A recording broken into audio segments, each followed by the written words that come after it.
Hello friends, good morning. I am here with a new video. Friends, ये video है on demand video है and watch this video with patience and till and. आपको इस video को धैर्य के साथ देखना है और अंत तक देखना है, क्योंकि इस वीडियो में बहुत मेहनत लगी है। RIE भुवनेश्वर, RIE मैसूर, ये इनकी दोनों की जो मेरिट लिस्ट बननी है वो रैंक कार्ड अभी जारी हो गया है। तो रैंक कार्ड किस तरीके से इसके साथ रिलेट करेगा वो मैं इस वीडियो में बताने जा रहा हूं, और किस तरीके से RIE मैसूर और भुवनेश्वर की सीट मैट्रिक्स है उसके साथ इसका रिलेशन बनेगा। तो आप थोड़ा ध्यान से सुनिएगा। चलिए मैं इसको शुरू करता हूं बिना कोई बात किए। लेकिन अगर आप नए हैं तो मेरे चैनल को सब्सक्राइब जरूर कर लीजिएगा और वीडियो को अंत तक देखिएगा। चलिए मैं शुरू करता हूं। अब ये देखिए, सबसे पहले देखिए मेरे पास ये BA BEd का इसी सेशन का एक कैंडिडेट का मेरे पास एक लड़की थी, बच्ची, उसने मेरे पास एक रैंक कार्ड भेजा था। तो इसको रीड करेंगे तो आपको समझ में आ जाएगा कि आपका इससे कैसे रिलेशन बनता है। अब इसकी लड़की की देखिए, गुजरात से है, जनरल कैटेगरी में है। ठीक है, देख लिया आपने। पासिंग ईयर 2020 है, EWS से अप्लाई नहीं किया, ये सारी चीजें हैं, PWD कैटेगरी में नहीं है। अब नीचे आ जाओ सीधे, इसकी रीजन स्टेट रैंक है 5, देख लिया आपने, और डोमिसाइल स्टेट रैंक है 4। अब इसको समझ लीजिए, रीजन स्टेट रैंक यानी गुजरात की है ये बच्ची, तो इसका 5वां नंबर है गुजरात में, 5वां, और जनरल में इसका 4था नंबर है। आप कहोगे सर जब 5वां नंबर और जनरल तो ऊंचे रहते हैं, तो ये तो इसका भी यहाँ भी ये यहाँ स्टेट रैंक पे 5वां क्यों है, इधर भी ये 4था ही नंबर होना चाहिए था। तो दोस्तों ये बता देता हूँ कि ये जो स्टेट रीजन रैंक है, रीजन की रैंक नहीं है, स्टेट की रैंक है एक्चुअली। तो यहाँ 5वें नंबर का मतलब है कि इस कैटेगरी में, ओपन कैटेगरी में, जनरल नहीं बोल के इसको ओपन बोलते हैं, ओपन कैटेगरी में किसी OBC SC ST का एक बंदा वो आ गया था, यानी उसने ज्यादा अंक प्राप्त कर लिए थे, वो जनरल कैटेगरी से बिलोंग कर गया था, इसलिए इसका नंबर स्टेट में 5वां आया। और ये वेटिंग में रह भी गई थी, बाद में इसका सिलेक्शन भी हो गया, बहुत अच्छे तरीके से सिलेक्शन हुआ इसका, क्योंकि एक पहली वेटिंग थी। आप समझ गए होंगे कि स्टेट रैंक 5वीं है और डोमिसाइल कैटेगरी रैंक इसकी 4 है। आगे चलता हूं और समझाता हूं आपको, पहले समझ लीजिए इसको, रैंक में आपको कैसे समझनी है। अब ये देखिए, एक रैंक कार्ड मेरे पास आया है, तो ये ओडिशा से है, तो इनका जो रैंक है वो स्टेट रैंक है 35 और डोमिसाइल कैटेगरी रैंक है 19। अब दोस्तों देखिए, she is belong from general category से है। तो अब यहां देखेंगे तो ओपन कैटेगरी में 35 नंबर है, यानी यहां 19 है। तो क्या हुआ, ये 16 कैंडिडेट कहां से आ गए भाई? कैटेगरी में आमतौर पे जनरल कैंडिडेट ऊपर होते हैं, आप मानते हैं ऐसा।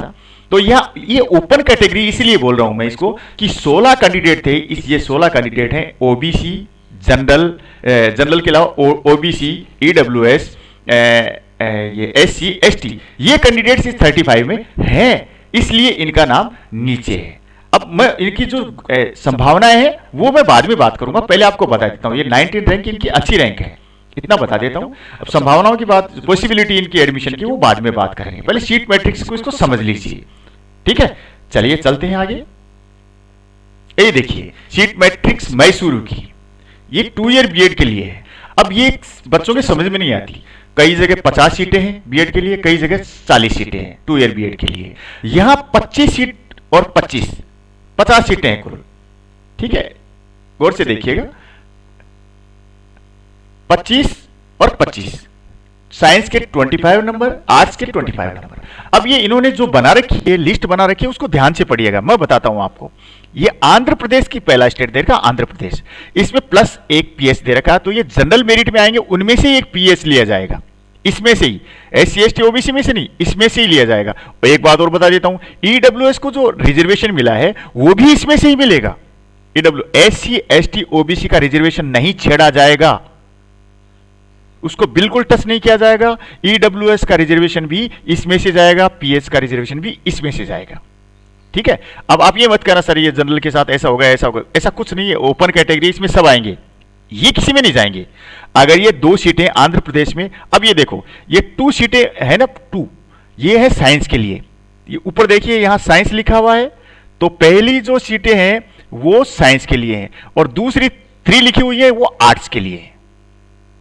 हाँ, ये देखिए, आप इसको ऐसे डिवाइड कर सकते हैं, इसको बीच में प्लस से ऐसे डिवाइड कर सकते हैं। ये मैं आपको करके बता देता हूं, ये ऐसे लाइन खींच के ऐसे आप इसको डिवाइड कर सकते हैं। तो इस तरफ के बाईं जो आपके लेफ्ट साइड में है ये है साइंस की और आपके राइट साइड में है वो आर्ट्स की।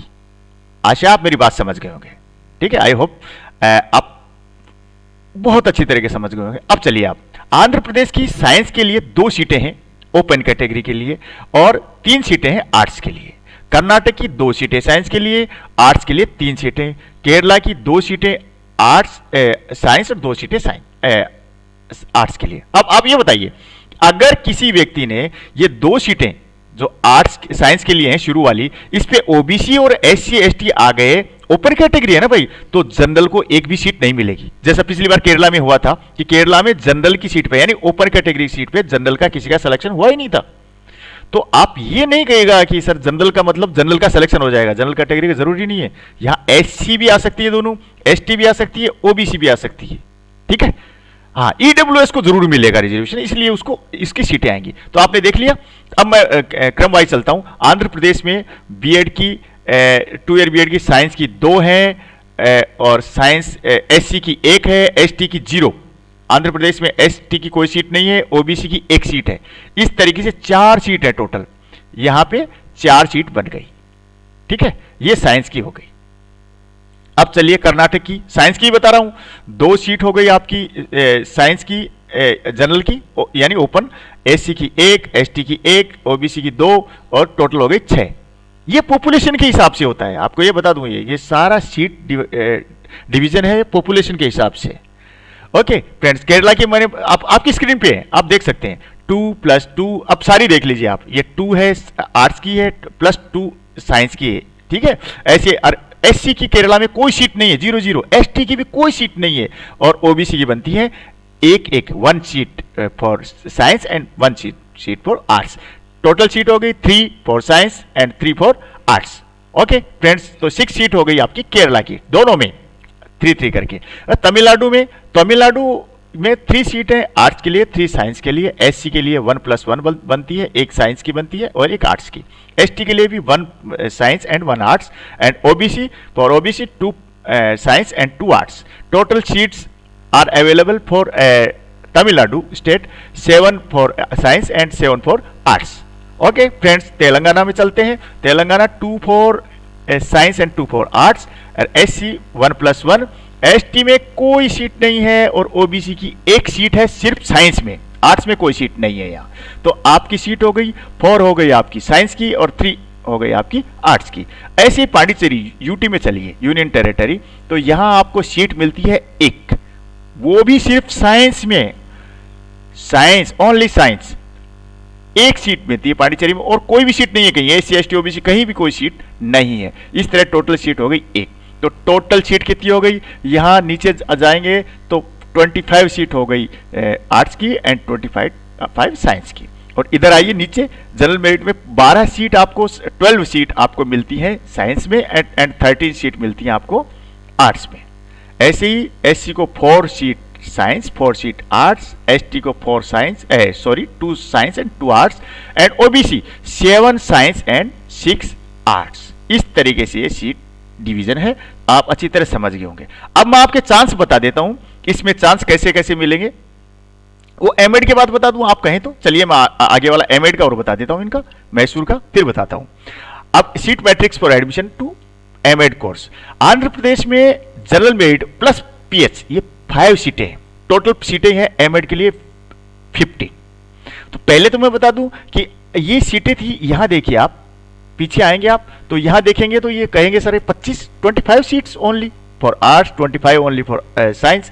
तो फ्रेंड्स यहाँ एक एमएससी बीएड कोर्स और चलता है, इसकी वजह से एक्स्ट्रा कोर्स चलता है, वो इंडिया में किसी आरआई में नहीं है, इसलिए यहाँ पे 2 ईयर बीएड में सीट्स कम है ना। ये मैं बात बताना भूल गया था आपको। अब चलिए आंध्र प्रदेश में देखते हैं, 1 सीट पीएच की बनेगी इसमें, तो आंध्र प्रदेश के लिए इनमें से ही निकलेगी वो। तो आंध्र प्रदेश की 5 सीटें हैं, एससी के लिए 1, एसटी के लिए 1, ओबीसी के लिए 2, टोटल 9 सीट बनती है। और कर्नाटक के लिए इसी तरीके से 7, 1, 1, 4 एंड 13। तो आपको ये पता चल गया, मैंने पिछली बार अच्छी तरह बताया था आपको। तो 7 का मतलब ये है कर्नाटक में 7 कि इसमें एससी, एसटी, ओबीसी, ईडब्ल्यूएस सभी शामिल हैं। जनरल बराबर एससी, एसटी, ओबीसी जो भी मेरिट में ऊंचा आएगा अनरिजर्व्ड है, ये ओपन है। बाकी एससी एसटी के लिए अलग है, लेकिन ये ओपन है, अनरिजर्व्ड है, तो इसमें कोई भी आएगा। टोटल 13 सीट यहां बनती हैं। केरल के लिए 3 सीटें और एससी के लिए 1, एसटी के लिए 1, ओबीसी के लिए 1, टोटल 6 सीट है। तो केरल के लिए 3 तो जनरल में थी, एक ओबीसी, एससी, एसटी हो गई 6 सीट। और तमिलनाडु के लिए सर्वाधिक सीटें, सबसे ज्यादा सीटें हैं तमिलनाडु के लिए, 7 seat for open general category, SC 1, ST 1, OBC 5, total seats are 14। And Telangana 4 seat for general यानी open category, SC 1, ST 1, OBC 1, total 7 seat. Okay friends, अब पांडिचेरी यूटी की चलते हैं। तो यहाँ पे सिर्फ एसटी के लिए 1 सीट है। अभी आपने बीएड में गए थे तो वहाँ एक अनरिजर्व सीट थी 12 बीएड के लिए, यहाँ सिर्फ ओबीसी एसटी के लिए एक सीट बनती है। और यहाँ जनरल के लिए, ओबीसी के लिए कोई सीट अवेलेबल नहीं है। इस तरीके से जनरल, पीएच, ईडब्ल्यूएस टोटल मिला के आपको मिलती है 26 सीट्स। एंड एससी के लिए आपको टोटल 5 सीट मिलती है, एसटी के लिए 6 मिलती है, ओबीसी के लिए 13 मिलती है, टोटल 50। तो इसका मतलब ये भी है कि ओबीसी वाला अगर जनरल में आ जाएगा तो ओबीसी 15 भी हो सकते हैं, एससी वाले ज्यादा जनरल की सीट कवर, इसका मतलब ये नहीं है कि एमएड में 5 ही एससी वाले हो सकते हैं, एमएड में 10 भी हो सकते हैं। क्यों कि वो ओपन कैटेगरी की सीट को घेर सकते हैं, उसके ऊपर कब्जा जमा सकते हैं ज्यादा नंबर ला के। समझ गए होंगे फ्रेंड्स। अब मैं आपको पॉसिबिलिटी बता देता हूं कि रैंक कार्ड देखेंगे तो पॉसिबिलिटी कैसे बनेगी। अब यहां देखिए, आंध्र प्रदेश की सीटें हैं आर्ट्स के लिए, ये 2 सीटें हैं, सॉरी साइंस के लिए 2 सीटें हैं। तो 2 सीटों का ये 3 गुना लेंगे जनरल के लिए। तो अगर वो कैंडिडेट है वो 6 नंबर तक उसकी स्टेट रैंक है तो अपने आप को ठीक समझ सकता है। और साइंस में भी 7-8 नंबर तक तो अपने आप को ठीक समझ सकता है। एससी में जाएंगे तो वो जो बंदा 9-10 कैटेगरी तक आ रहा है, 9-10 रैंक तक आ रहा है, स्टेट रैंक में आ रहा है, तो अपने आप को सेफ समझता है सकता है। और एससी में उसका पहला नंबर होना चाहिए, ये ध्यान रखिए, पहला दूसरा नंबर होना चाहिए। इस तरीके से वो सेफ समझ सकता है। यानी 2 गुना या 3 गुना कैंडिडेट कोई रहता है तो वो अपने आप को सेफ समझ सकता है। ये मैं आपको बता देता हूं। क्यों बता रहा हूं मैं आपको? RIE मैसूर का रिजल्ट आया था, RI मैसूर का रिजल्ट आया तो उसमें क्या हुआ, 5 बार वैकेंसी निकली, 5 बार सीटें खाली रह गई। तो 5 बार उनको first list, second list, third list, fourth list, fifth list निकालनी पड़ी। इसका मतलब क्या है कि बच्चों ने एडमिशन जगह जगह ले लिए हैं और सीटें खाली रह जा रही हैं। इसलिए उनको इसमें एडमिशन मिलने की ज़्यादा संभावनाएं है। और मेरिट भी आपको ये जो 3 गुना मान के चलो, जैसे आंध्र प्रदेश में एमएड में 5 है, मैं आंध्र प्रदेश का देता हूं, ये जनरल के 5 हैं, तो मैं ये मानता हूं कि अगर आपकी कैटेगरी रैंक 10, 11, 12 है तो आप एडमिशन के बारे में सोच सकते हैं। और एससी में सीट तो एक ही है, लेकिन ये जनरल के बाद की सीट है, तो आपकी कैटेगरी रैंक 1 या 2 है या और आपकी स्टेट रैंक है वो 11, 12, 13 है, तो भी आप एडमिशन के बारे में सोच सकते हैं। ऐसे ही ओबीसी के बारे में 12, 13 है जो, तो आप सोच सकते हैं। और ओबीसी के बारे में भी ऐसा सोच सकते हैं।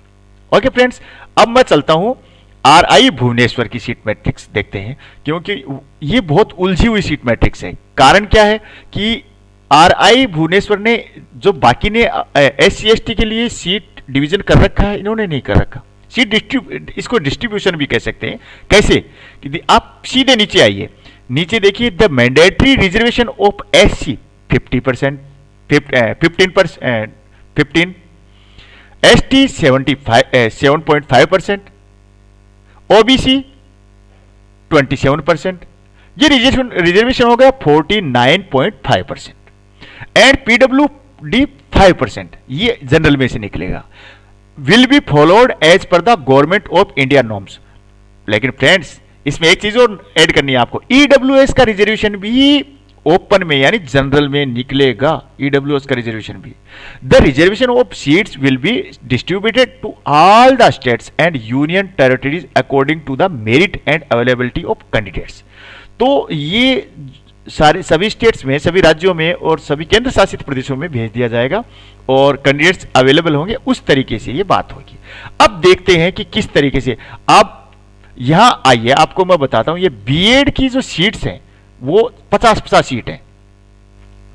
यहां देखिए आप, मैं उसको आपको, हाँ ये आपको पूरी तरह मैं इसको रेखा बना के बता देता हूं। तो आर्ट्स की सीट है वो 50 है और साइंस की भी 50 है। और आपने देखा था मैसूर में क्या था, 25-25, क्योंकि वहां एक कोर्स एक्स्ट्रा चलता है। अब बीएड में आइए, अब ओडिशा में 16 सीट आर्ट्स की है और 16 सीट ही साइंस की है। अब इसके बारे में मैं बताऊं आपको तो थोड़ा समझ लीजिए। इसमें 16 में आप एससी का रिजर्वेशन निकाल लीजिए, तो पहले तो जनरल की निकाल दीजिए, तो जनरल और ईडब्ल्यूएस एंड पीएस की सीट निकलेंगी टोटल 8, ठीक है ना। कभी नो भी हो सकती है, ऐसी कोई बात नहीं। 8 सीट हो गई, इसकी जनरल की हो गई या ओपन कैटेगरी की हो गई। मैं पहले ओडिशा और वेस्ट बंगाल का बता देता हूं। फिर एससी की सीट हो गई, लगभग 2 सीट आएंगी, 2.4 आ रही हैं। तो ये जो रिजर्वेशन सिस्टम है, वो जो परसेंटेज सिस्टम है, वो तो 15% का, इसका 2.4 आ रही है, तो यह 2 सीट आएंगी। एसटी की आ गई 1 सीट, ये 1.12 आ रही है। और ओबीसी की आ गई 4 सीट, ये आ गई 4.32। अब इनको मिलाते हैं तो ये होती है 8, 2, 10, 11 और 4, 15। तो यहां इसमें प्लस कर देंगे ईडब्ल्यूएस, ये है ना पीएच वाला, 8 + 8 1। तो यहां ये लगभग इस तरीके से सीट आएंगी कि जनरल की 8 या 9 सीट बनेंगी, एससी की 2 सीट्स, एसटी की 1 एंड ओबीसी 4। इस तरीके से सीट बननी चाहिए। अब इनको एक काम और कर रखा है, जोन वाइज बांट रखा है। ये देखिए जोन 1, 2, 3, 4। अब क्या है, इस जोन की सीट उस जोन में नहीं जा सकती, यानी उड़ीसा की सीट है ना, वो उड़ीसा को ही मिलेंगी। और मैं ये बात बता देता हूं, यहां मुकाबला टफ रहने वाला है। वजह क्या है कि ओडिशा भुवनेश्वर में ही ये आरआई स्थित है, तो जो ओडिशा वाले लोग हैं वो इसमें एडमिशन लेंगे और वेटिंग लिस्ट वालों को कम चांस देंगे। अब मैं पिछली बार की वेटिंग लिस्ट की बात बता देता हूं आपको, आपके चांस कैसे बनेंगे। चलो पहले मैं सीट्स के बारे में बता देता हूं, उसके बाद में बात करता हूं, आप पेशेंस रखिएगा, ठीक है। वेस्ट बंगाल में भी सेम ऐसा होगा, 9 seat OBC general, no seat general plus PH plus EWS की आ सकती है। 8 भी आ सकती है दोस्तों, मैं ये नहीं कह सकता, क्योंकि एक जगह उनको ओबीसी वालों को ज्यादा देनी पड़ सकती है। और साइंस की साइंस को आर्ट्स की तो एक ही पोजीशन रहेगी। अब मैं बता देता हूं आपको, इनको एससी में बंगाल में 2 सीट जाएंगी, एसटी में 1 जाएगी, ओबीसी में 4 जाएंगी। इनमें 1 प्लस माइनस हो सकती है। ओके फ्रेंड्स, अब चलते हैं बिहार में। तो बिहार जोन 3 में है और झारखंड भी जोन 3 में है। इसको गौर कर लीजिए, इसको समझ लीजिएगा थोड़ा सा, मैं बता देता हूं। इसमें बिहार में 11 सीट्स हैं, बिहार में 11 है और झारखंड में 5 सीट है, तो टोटल हो गई है 16। तो इनका पूल भी बना सकते हैं, लेकिन अगर सिस्टम से देंगे इनको सीट तो बिहार को जाएंगी 6 सीट, ठीक है ना।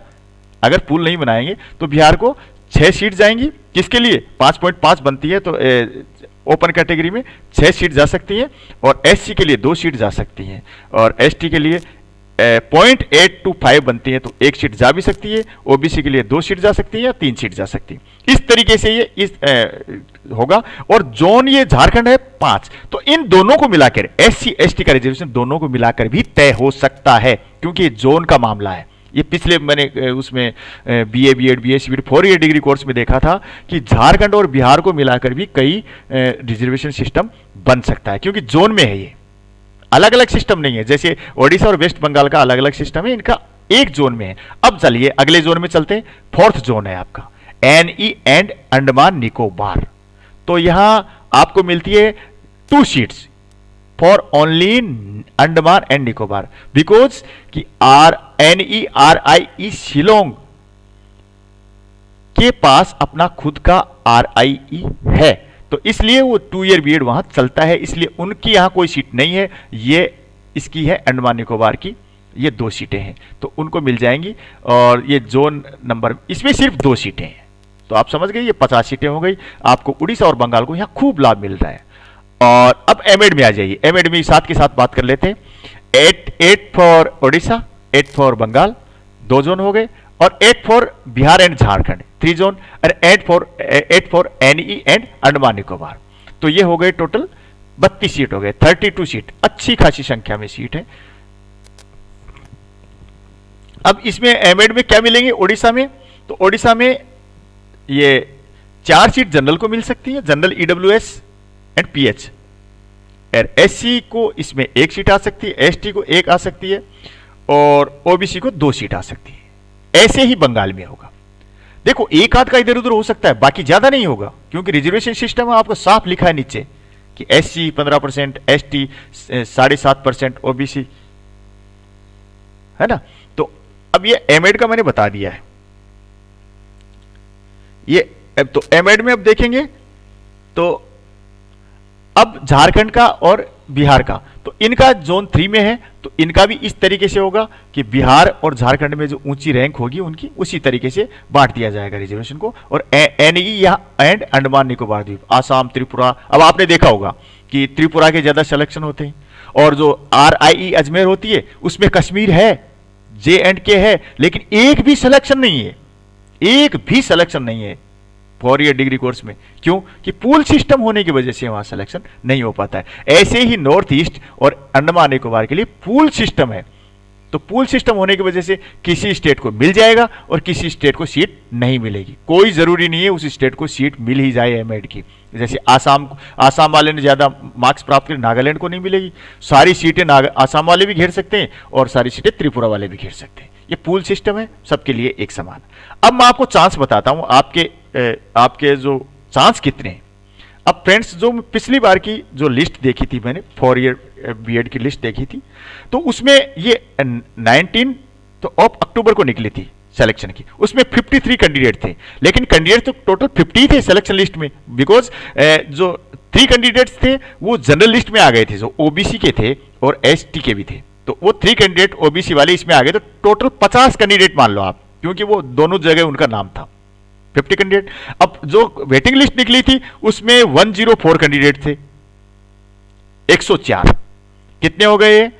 154। बट ये जो वेटिंग लिस्ट है इसमें भी 4 कैंडिडेट ऐसे थे जिनका 2-2 लिस्ट में नाम था, SC ST उसमें EWS में भी था, जनरल में भी था, तो 4 कैंडिडेट, तो टोटल कितने हो गए? 150। तो यानी वेटिंग प्लस सिलेक्शन लिस्ट मिलाकर हो गए 150, यानी एक सीट पर 3 आदमियों का चयन किया गया। लिस्ट में वेटिंग और दोनों को मिला लो तो एक सीट के ऊपर 3 आदमियों को बुलाया गया। फिर लिस्ट, पहली लिस्ट निकली, उसमें नहीं पूछे, दूसरी लिस्ट निकली, सेकंड लिस्ट में भी नहीं पूछे, थर्ड लिस्ट निकली। तो मेरा कहने का मतलब है कि आप 3 गुना लोग हैं वो अपनी उम्मीदें रखें। इसका मतलब मैं बताता हूं आपको। ओडिशा से 16 सीटें हैं आर्ट्स की, तो 16 सीटें हैं आर्ट्स की, इसमें जनरल के लिए 8 सीट, ठीक है, 8 सीट है जनरल के लिए। तो जनरल वाले जिनकी रैंक 18-20 तक है तो वो निराश न हो, लेकिन ओडिशा वाले को हो सकते हैं। बताऊं क्यों? होप थोड़ी कम हो सकती है कि क्योंकि ये RIE ओडिशा में ही है, इसलिए ओडिशा वाले एडमिशन नहीं छोड़ते हैं। बट इन बंगाल में अगर किसी के ये जो 8 जनरल या ओपन में लिए जाएंगे, किसी का 15-16 रैंक है, वो भी उम्मीद कर सकता है, दूसरा तीसरा लिस्ट में उसका नाम आ सकता है, क्योंकि एडमिशन लगभग बच्चे ले चुके हैं। मेरे को जो उम्मीद लगती है वो बता रहा हूं, हो नहीं हो मेरे को कुछ पता नहीं है, ठीक है। तो 18-20 तक के सोच सकते हैं। और ऐसे ही SC के बच्चे हैं, वो भी जिनकी रैंक 20 के आसपास है, 22 के आसपास है, वो भी स्टेट रैंक जिनकी 20 के आसपास है, वो अपनी उम्मीद रख सकते हैं। और जिनकी कैटेगरी रैंक जिनकी 6-7 है, वो भी अपनी उम्मीद रख सकते हैं। ऐसे ही ST में जिनकी ST में कैटेगरी रैंक जिनकी 2-3 है और 2-3 कैटेगरी रैंक है, और जनरल जो जिनकी रैंक है स्टेट रैंक है, उनकी 20 के पार है, वो भी उम्मीद कर सकते हैं। ऐसे ही ओबीसी में कर सकते हैं। तो ऐसा देखिए, जैसे मैं इनका बता देता हूं, ये ओडिशा से है मेरे पास, तो ये इनकी स्टेट रैंक है 35 और कैटेगरी रैंक है 19। तो इसमें क्या है, चूंकि ये उड़ीसा से हैं, फीमेल हैं, लेकिन इनकी उम्मीद कम की उम्र नहीं, क्योंकि ये उड़ीसा से हैं। अगर यही बंगाल से होती तो बंगाल वाले एडमिशन ले चुके हैं लगभग, और दूर पड़ता है तो वो थोड़ा सा सोच लेते हैं कि नहीं अब कोई बात नहीं, वहाँ नहीं जाएंगे। एक लड़की का मेरे पास आया था मैसेज, सर कि मैं यहाँ CU हरियाणा में पढ़ रही हूँ, बीएड कर रही हूँ, तो वहाँ जाना ठीक रहेगा क्या? बिहार की लड़की है। तो वो उनके लिए भी है, अगर आपका नंबर आता है, दूसरे स्टेट से हैं आप, तो आपके चांस ज़्यादा हैं, उड़ीसा से थोड़ा कम बनता है। तो जिनका भी ये मेरे पास ये रैंक कार्ड है, उनको कहूँगा निराश होने की ज़रूरत नहीं है, क्योंकि कुछ भी हो सकता है यहाँ। मेरे पास बहुत अच्छे अच्छे मैसेज आए हुए हैं पेरेंट्स के, और जो जो एस्पिरेंट्स हैं, अभ्यर्थी हैं उनके, कि सर आपकी वजह से हो गया, आपने आशा बंधाए रखी, हम तो होप खो चुके थे। तो आशा तो बनाए रखिए, लेकिन यहाँ थोड़ा चांस कम हो जाता है। अब ये जिनका रैंक कार्ड है, ये इनको मैंने आशा, पहली लिस्ट में नाम नहीं आया, लेकिन मैंने इनको होप, आशा बंधाए रखी कि आपका आएगा आएगा। दूसरी लिस्ट में ही नाम आ गया, दूसरी लिस्ट में ही नाम आ गया था, हालांकि लिस्ट तो तीसरी भी निकली। तो फ्रेंड्स, मैं इस वीडियो में बहुत मेहनत लगी है, वीडियो भी लंबा हो गया है, और कोई भी इस संबंध में क्वारी हुई तो मैं और वीडियो बनाऊंगा। और मेरे पास जो स्टूडेंट्स के कई क्वेश्चंस हैं, उनके जवाब मैं बाद में दूंगा। एक चारू शर्मा का जरूर दूंगा, सर ये किस बेसिस पर एडमिशन हो रहे हैं, I mean what is the criteria, ये दोनों के मार्क्स लेंगे क्या? चारू शर्मा जी मैं आपको बता देता हूँ, ये अब की बार CEE कंडक्ट नहीं हुई है, एग्जाम हुआ नहीं है, तो जो क्वालिफाइंग मार्क्स है, यानी आपके 3 ईयर डिग्री मार्क्स हैं, 4 ईयर डिग्री मार्क्स हैं, वो उन्हीं मार्क्स के आधार पर आपका 2 ईयर BEd में एडमिशन हो रहा है। ठीक है फ्रेंड्स, चलता हूँ, आप इजाज़त दीजिए, मैं अगले वीडियो में फिर मिलता हूँ। नमस्कार, जय हिंद।